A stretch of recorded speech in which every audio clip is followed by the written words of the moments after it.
Ration पानी लेकर कांग्रेस पर क्यों चढ़े अखिलेश? क्या यूपी में इंडिया गठबंधन टूटने की कगार पर?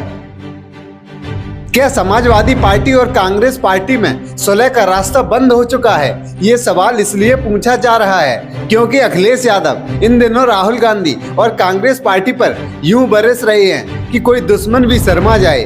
हाल में राहुल गांधी ने तेलंगाना में चुनाव प्रचार करते हुए जाति जनगणना को एक्सरे बताया। जवाब में अखिलेश यादव ने मध्य प्रदेश के कटनी की रैली में खूब ताना मारा। अखिलेश यादव ने कहा, जब एमआरआई और सीटी स्कैन जैसी नई तकनीक उपलब्ध हैं तो एक्सरे क्यों? अखिलेश यादव मध्य प्रदेश विधानसभा चुनाव में बेहद आक्रामक तरीके से प्रचार कर रहे हैं। ऐसा प्रचार तो उन्होंने यूपी के हालिया उपचुनावों में भी नहीं किया था, जहां इनकी इज्जत दांव पर थी। बात समझने के लिए एमपी के साल 2018 के चुनाव नतीजों पर नजर डालते हैं। साल 2018 में 200 सीट वाली एमपी विधानसभा में किसी पार्टी को बहुमत नहीं मिला था। कांग्रेस पार्टी 114 सीट जीतकर सबसे बड़ी पार्टी थी और उसने निर्दलीय एसपी और बीएसपी की मदद से सरकार बनाई थी। 2018 में समाजवादी पार्टी ने सीट तो एक ही जीती थी, लेकिन 11 सीट पर उसके वोट हार जीत के अंतर से ज्यादा थे। इन 11 में से 8 सीटें बीजेपी ने जीती थी।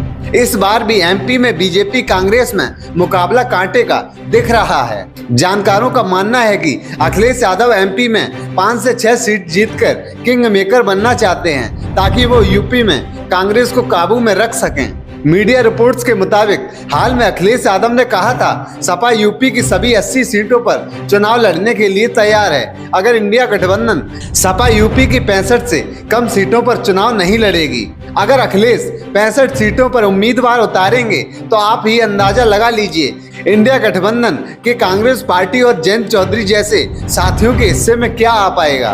खास बात यह है कि लड़ाई पर नजर इंडिया गठबंधन की पार्टियों से ज्यादा बीजेपी की है। 80 लोकसभा सीट वाले उत्तर प्रदेश में बीजेपी पर ज्यादा से ज्यादा सीट जीतने का दबाव है। इंडिया गठबंधन में पड़ी फूट का सीधा फायदा बीजेपी को होगा।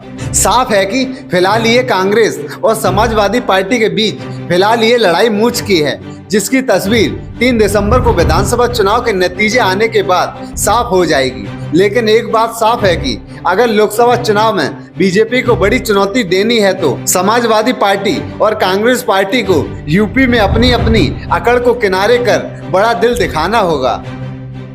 ब्यूरो रिपोर्ट, द नव भारत।